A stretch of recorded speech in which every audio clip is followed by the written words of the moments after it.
क्या कभी आपने सोचा है अनामिका उंगली को अनामिका ही क्यों कहा जाता है?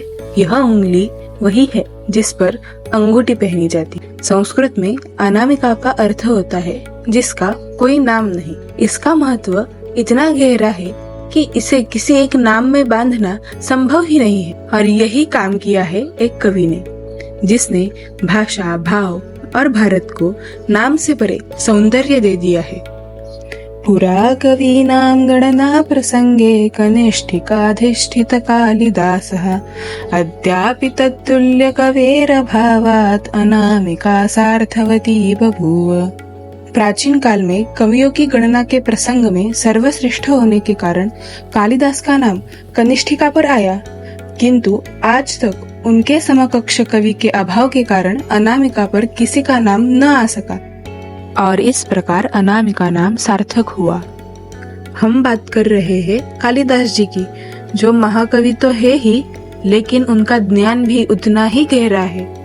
आषाढ़ का पहला दिन, यानी जब बारिश की पहली बूंद पृथ्वी को छूती है, उसे कालिदास दिन कहा जाता है।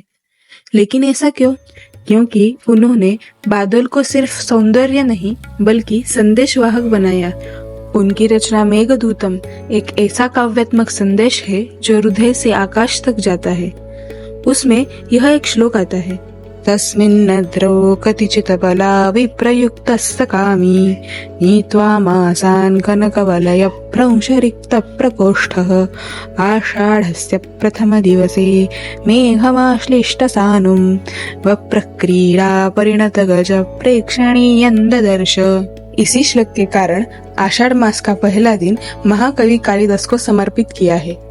दरअसल कालिदास का समय और उनका जन्म, इसके बारे में कोई भी ठोस प्रमाण नहीं है, पर अधिकांश मानते हैं कि कालिदास ईस्वी सन 4th शताब्दी में गुप्त साम्राज्य के समय में थे, जब भारत में समृद्धि, शांति और संस्कृति का स्वर्ण युग चल रहा था। सम्राट विक्रमादित्य की सभा के वे नवरत्नों में से एक थे और शायद इसलिए ही कालिदास के ग्रंथों में काव्य, विज्ञान, भूगोल, आयुर्वेद, दर्शन और संस्कृति का अद्भुत समन्वय मिलता है।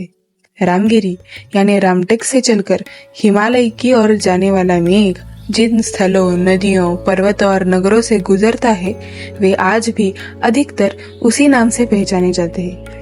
आधुनिक शोध से यह सिद्ध हो चुका है कि कालिदास ने केवल कल्पना से ही नहीं बल्कि समग्र भूगोल को सटीक तरह से अपनी काव्य में पिरोया है।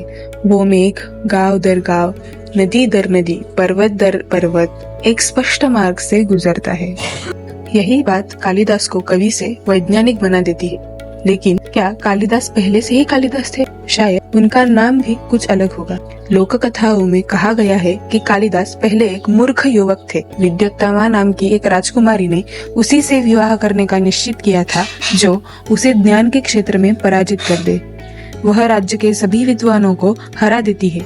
बदला लेने की चाहत लिए राज्य के सबसे मूर्ख व्यक्ति को ढूंढा जाता है और मूर्ख कालिदास से उसका विवाह करा दिया जाता है। जब उसे यह बात पता चलती है तो वह कालिदास का अपमान करती है, यह कहकर कि अस्ति कश्चित् वाग् विशेषः, क्या तुम्हारी वाणी में कुछ विशेष है? उसके बाद कालिदास ने खूब अध्ययन किया, माँ काली की आराधना की और अपने ऊपर का कलंक मिटाया। और उसने अस्ति, कश्चित् और वाक् शब्दों से शुरू होने वाले 3 काव्यों की रचना की। ये काव्य इस प्रकार है, अस्त्युत्तरस्यां दिशि देवतात्मा हिमालयो नाम नगाधिराजः। यह कुमार संभव का प्रारंभिक श्लोक है। कश्चित् कांता विरह गुरुणा स्वाधिकारात् प्रमत्तः। यह मेघदूत का प्रारंभिक श्लोक है। एवं वागर्थाविव संपृक्तो वागर्थः प्रतिपत्तये जगतः पितरो वंदे पार्वती परमेश्वरो। यह रघुवंश की शुरुआत है। और ऐसे ही बना देवी काली का सेवक यानी कालिदास, जो बना कवीनाम अग्रगण्यः। कालिदास की रचना अभिज्ञान शाकुंतलम केवल प्रेम कथा नहीं है, यह भारतीय स्त्रीत्व, ऋषिकल्प जीवन और प्रकृति के सौंदर्य का समागम है। इसलिए कहा गया है काव्येषु नाटकम रम्यम तत्र रम्या शकुंतला। काव्यों में नाटक श्रेष्ठ है और नाटकों में शकुंतला अत्युत्तम है। ऐसे ही कालिदास की सभी कृतियों में जहाँ एक और भाषा का अनुपम सौंदर्य झलकता है, वही दूसरी ओर ऋतु संहार में ऋतु चक्र की वैज्ञानिक समझ और रघुवंश में प्रकृति का सूक्ष्म अवलोकन उनके गहन शास्त्रीय ज्ञान की साक्ष्य देता है। भारत ही नहीं, विदेशों के विद्वानों ने भी कालिदास की प्रशंसा की है। उन्होंने कालिदास के कई कृतियों का अपने अपने भाषा में अनुवाद किया है। ऐसा भी कहा जाता है कि जर्मन गटे नामक कवि ने कालिदास के शाकुंतल नाटक को सिर पर लेके नृत्य किया था। कालिदास का समय देखकर यह कहना भी उचित है कि Kalidas is not India's Shakespeare, Shakespeare is the west Kalidas. Bharat में मल्लीनाथ ने उनकी कृतियों पर टीकाएं लिखी। पांडुरंग वामन काणे, विद्यानिवास मिश्र ने उन्हें भारतीय संस्कृति की कवित्व मूर्ति कहा। उनके प्रतिभा से वह कवि कुलगुरु कहे गए। भारत में हर आयु का, हर भाषा का, हर काल का व्यक्ति कालिदास से जुड़ पाता है, क्योंकि उनकी कविता केवल कविता नहीं, भारतीय आत्मा की परछाई है।